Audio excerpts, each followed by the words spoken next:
Herkese merhaba arkadaşlar, kanalıma hoş geldiniz. Yepyeni bir videoyla karşınızdayız.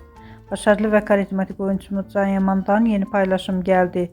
Can Yaman eski sevgilisi Diletto Lietto'nun eşi ve oğluyla birlikte olan tatilden muhteşem rengarenk görüntülerini sosyal medya hesabından paylaştı. Ben de bu görüntüleri sizler için YouTube kanalımda video halinde sunuyorum.